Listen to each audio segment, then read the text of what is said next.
Hello everyone, welcome back to your own channel. आज हम करने जा रहे हैं आपकी worksheet number 9 subject science class 9 हमारी डे 26 जुलाई के लिए। तो चलिए शुरू करते हैं।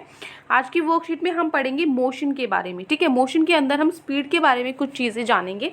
ठीक है, आपने देखा होगा बहुत सारे साइन होते हैं, मतलब जब आप रोड पे चलते हो, कहीं पर भी जा रहे होते हो तो बहुत सारे बोर्ड लगे होते हैं जिन पे अलग अलग साइन होते हैं। जैसे स्पीड लिमिट लिखा होता है, गाड़ी के सामने लिखा होता है 50 किलोमीटर। ठीक है, और जैसे बड़े जो हैवी आपके व्हीकल्स हैं जैसे ट्रक वगैरह हो गया उसके लिए 40 किलोमीटर, है ना। तो ये क्या होती है कि भाई इतनी स्पीड रखो, जो व्हीकल्स गाड़ियाँ वगैरह वो 50 रखो, जो बड़ी बड़ी व्हीकल्स हैं ट्रक वगैरह वो 40 किलोमीटर पर आवर रखो, है ना। या फिर ऐसा लिखा होता है 15 किलोमीटर पर आवर, KMPH मतलब किलोमीटर पर आवर। ठीक है, तो ये सब आप क्या समझते हो कि ये जो साइन बोर्ड्स हैं इनसे आपको क्या समझ में आता है, इन पर क्या दिखाया जाता है अलग अलग जगह पर। तो ये सारे जो साइन बोर्ड्स होते हैं ये इंडिकेट करते हैं, दिखाते हैं मैक्सिमम स्पीड लिमिट, कि भाई मैक्सिमम स्पीड ज़्यादा से ज़्यादा इतनी स्पीड रखो, उससे ज़्यादा मत रखो। ठीक है, व्हीकल्स के लिए जो रोड पे अलाउड है, ताकि एक्सीडेंट से बच सकें। ठीक है, अगर कोई भी इन लिमिट्स को तोड़ता है तो उसका जो चालान है वो कटता है स्पीडिंग के लिए। ठीक है, जो अलग अलग डिफरेंट ऑब्जेक्ट्स हैं वो अलग अलग अमाउंट का टाइम लेते हैं किसी भी डिस्टेंस को ट्रैवल करने के लिए। मतलब कि गाड़ी है वो एक डिस्टेंस को 10 मिनट में कवर कर रही है, वहीं पर जो बाइक है उसी डिस्टेंस को वो 6 मिनट में कर रही है। ठीक है, ट्रक है उसी डिस्टेंस को वो और ज़्यादा टाइम ले रहा है, 20 मिनट में कर रहा है। ठीक है, तो अलग अलग जो ऑब्जेक्ट्स हैं वो अलग अलग टाइम लेते हैं हर एक डिस्टेंस पूरा करने के लिए। ठीक है, अब जो रेट है मोशन का, वो अगर हम मतलब रेट ऑफ मोशन, मतलब मोशन क्या होता है, पोजीशन चेंज होना। मतलब कोई ऑब्जेक्ट चल रहा है, मूव कर रहा है, तो किस रेट से कर रहा है भाई। मतलब रेट अगर वर्ड आ गया तो ये समझ लो टाइम से रिलेटेड है, कि भाई कितने रेट से चल रहा है, इतने टाइम में उसने इतना चल लिया, इतने टाइम में उसने इतना चल लिया, ये है रेट ऑफ मोशन का मतलब। ठीक है, तो अगर रेट ऑफ मोशन हमें फाइंड आउट करना है तो कैसे फाइंड आउट करते हैं, जितना डिस्टेंस ट्रेवल किया, मतलब कितनी दूरी उसने तय की है bye the object in unit time, कितने टाइम में की है। 10 सेकंड में उसने कितनी दूरी तय की है, फिर 20 सेकंड में उसने कितनी दूरी तय की है, इस तरीके से।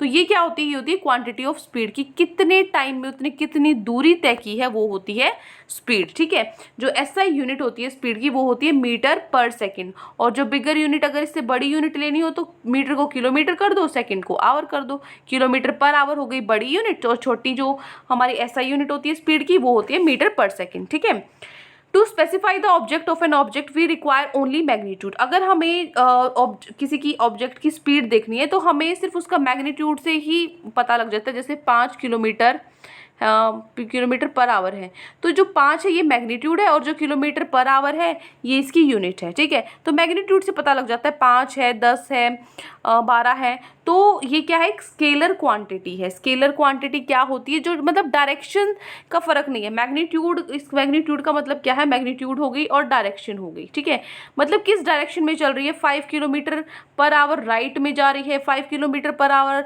नॉर्थ में जा रही है, तो उसमें तो दोनों हो गई, वो होती है वेक्टर क्वांटिटी। स्केलर क्वांटिटी होती है जिसमें सिर्फ मैग्नीट्यूड हो, कि भाई 5 किलोमीटर चल लिया, 10 किलोमीटर चल लिया, डायरेक्शन ना हो। ठीक है, तो स्पीड क्या है, एक स्केलर क्वांटिटी है। मोस्ट ऑफ द टाइम जो ऑब्जेक्ट्स हैं ज़्यादातर वो क्या होते हैं, अलग अलग स्पीड से चलते हैं, जिसकी वजह से बहुत सारे रीजंस हैं अपनी डेस्टिनेशन पे पहुंचने के लिए। उनको कई जगह पे रुकना पड़ता है, जैसे बीच में टॉयलेट करना है, पानी पीना है, कहीं पे खाने रुक गए, है ना। तो कभी तो स्पीड उनकी बहुत ज़्यादा है, कहीं पे 0 हो जाती है, कहीं पे जब वो स्टार्ट कर रहे हैं तो एक बार स्लो है और फिर धीरे धीरे वो, जैसे GT रोड है, जो बड़े रोड हाईवेज वगैरह उन पर बढ़ा देते हैं स्पीड को।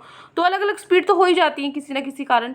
तो हम कैलकुलेट कैसे करें स्पीड को पूरी, तो अगर हमें एवरेज स्पीड कैलकुलेट करनी है, टोटल स्पीड कैलकुलेट करनी है कंप्लीट जर्नी की, तो हमने क्या किया, एवरेज निकाल दिया उसके, जिसको हम क्या बोलते हैं, एवरेज स्पीड बोलते हैं। तो एवरेज स्पीड की क्यों जरूरत पड़ी, क्योंकि अलग अलग कारणों की वजह से हमें बीच बीच में कहीं पर भी रुकना पड़ता है, तो एक जैसी स्पीड नहीं रहती, जिसके कारण हम स्पीड का एवरेज निकाल लेते हैं, जिसको हम एवरेज स्पीड बोलते हैं। ठीक है, तो हम कैलकुलेट कैसे करते हैं एवरेज स्पीड को।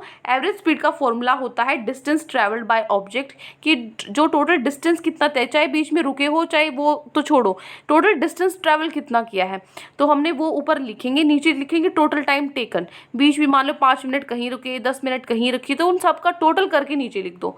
तो जब आप पूरा ऊपर टोटल डिस्टेंस अपॉन में टाइम टेकन कर दोगे तो वो हमारी एवरेज स्पीड निकल जाएगी। ठीक है, मान लीजिए if a car has travelled a distance of 100 kilometre in 4 hours. मान लीजिए एक गाड़ी ने 4 घंटे में उसने 100 किलोमीटर चल दी, वो गाड़ी चल दी।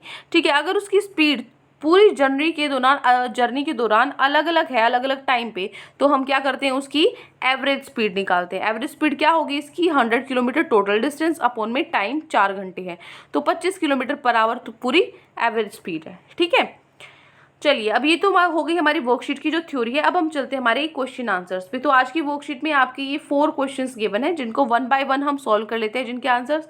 तो चलिए फर्स्ट क्वेश्चन से स्टार्ट करते हैं। फर्स्ट क्वेश्चन है, how do we define speed, what is, एक मिनट रुकिए मैं इसको ठीक कर देती हूँ, व्हाट इज इट्स यूनिट, इसकी जो यूनिट है वो पूछिए आपसे। ठीक है, तो उसकी बताइए आपको, अगर आपको स्पीड डिफाइन करनी है तो कैसे डिफाइन करेंगे, the rate of motion, the rate of motion can be find out by finding out the distance traveled by the object in unit time. This quantity is called as speed. मतलब अगर हम rate of motion अगर हम निकालें तो हम find out कर सकते हैं distance traveled by object in unit time, जिसको हम क्या बोलते हैं, speed बोलते हैं। What is its SI unit, इसकी SI unit क्या है, इसकी SI unit है मीटर पर सेकेंड। ठीक है, ये हो गया फर्स्ट क्वेश्चन। या फर्स्ट क्वेश्चन को आप डायरेक्ट, अगर आपको ये बड़ा लग रहा है, छोटा करना है, तो आप लिख सकते हो रेट ऑफ मोशन, और इस पूरे को काट के, इसको काट के, ठीक है, इसको काट के यहाँ पे, मतलब ये मर्जी है, अगर आपको नहीं समझ आ रहा है क्या काटने तो सेम टू सेम लिख देना, या फिर क्या कर दो, द रेट ऑफ मोशन और लिख के इसकी जगह distance travelled by object in unit time, इसको भी काट दो। ठीक है, इज कॉल्ड एज स्पीड। ठीक है, ये हो गया आपका स्पीड की डेफिनेशन। जो मैंने काटा हुआ है वो मत लिखो, बस इतना लिख लो अगर आपको छोटा चाहिए तो। ठीक है, द रेट ऑफ मोशन और distance travelled by the object in unit time is called as speed. अगर नहीं समझ में आ रहा मैम आपने क्या किया, तो एज इट इज ये पूरा का पूरा लिख लो, कोई दिक्कत नहीं है, बिल्कुल ठीक है। ठीक है, ऐसा यूनिट क्या हो गया, मीटर पर सेकेंड। हो गया फर्स्ट क्वेश्चन, जिसको जैसे समझ में आ रहा है वो वैसे कर लो, नहीं समझ में आ रहा तो मुझे कमेंट्स में बता देना, मैं दोबारा से लिख के बता दूंगी। ठीक है, चलो फर्स्ट क्वेश्चन के बाद है सेकेंड आपका, how do we consider the average speed of an object for its complete journey.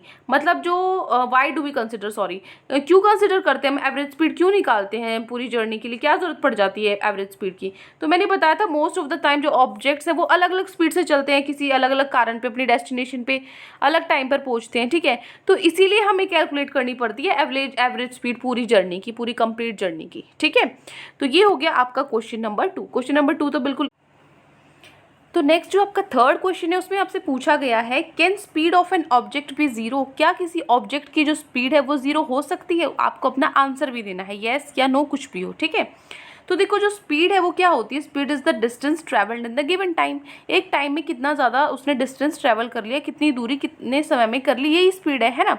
तो जो डिस्टेंस है वो कभी भी जीरो नहीं हो सकता, है ना, डिस्टेंस तो कभी जीरो नहीं होगा। हाँ, जो पिछली वर्कशीट थी उसमें हमने ये लिखा था डिस्टेंस जीरो हो सकता है जब अगर जो आपका ऑब्जेक्ट है वो रेस्ट पर है, तो डिस्टेंस ट्रेवल ही नहीं करा, लेकिन अगर कुछ ना कुछ डिस्टेंस है आपका, तो इसका मतलब वो जीरो तो हो नहीं सकता डिस्टेंस। अगर डिस्टेंस जीरो नहीं है, इसका मतलब जो एवरेज स्पीड है वो हमेशा एक पॉजिटिव वैल्यू आएगी और जीरो नहीं आएगी। जबकि जो स्पीड है वो क्या है, एक स्केलर क्वांटिटी है और उसका कुछ मैग्नीट्यूड है, डायरेक्शन के बेसिस पे वो जीरो तो हो नहीं सकती। इसीलिए जो स्पीड है वो क्या होती है, distance travelled in given time होती है, इसलिए डिस्टेंस की वजह से वो जीरो नहीं हो सकती। ठीक है, ये हो गया आपका क्वेश्चन नंबर 3।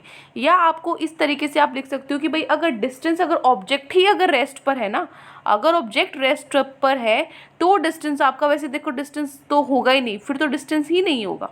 ठीक है, ये तो कभी हम फिर निकालेंगे क्या, जब कुछ ट्रैवल ही नहीं किया तो क्या स्पीड निकालना और क्या टाइम निकालना, तो ये तो कुछ बनता ही नहीं है मैटर। इसीलिए हम इसको ये लेकर चल रहे हैं कि कुछ ना कुछ डिस्टेंस है तो स्पीड कुछ ना कुछ आएगी। ठीक है, रेस्ट की बात नहीं हो रही, अगर ऑब्जेक्ट रेस्ट पर है तो। हो गया ये थर्ड क्वेश्चन। आप चलो फोर्थ पे, लास्ट क्वेश्चन है जो आपकी वर्कशीट का। इसमें आपको दिया गया है एक car travels 20 kilometre in first hour. एक गाड़ी है जो पहले घंटे में 20 किलोमीटर चलती है, 30 किलोमीटर चलती है दूसरे घंटे में, 40 किलोमीटर चलती है तीसरे घंटे में। तो आपको एवरेज स्पीड निकालनी है। तो देखो एवरेज स्पीड का फॉर्मूला क्या होता है, total time travelled by object, मतलब टोटल डिस्टेंस, कितना टोटल डिस्टेंस लगा है वो अपॉन में टोटल टाइम टेकन, और कितना वक्त लगा है उतने डिस्टेंस को पार करने में। तो देखो टोटल डिस्टेंस ट्रेवल कितना है, टोटल डिस्टेंस 20 किलोमीटर, तो ये हो गई 30 किलोमीटर ये और 40 किलोमीटर ये, तो टोटल डिस्टेंस क्या होगा 20 + 30 + 40, टोटल 90 किलोमीटर हो गई।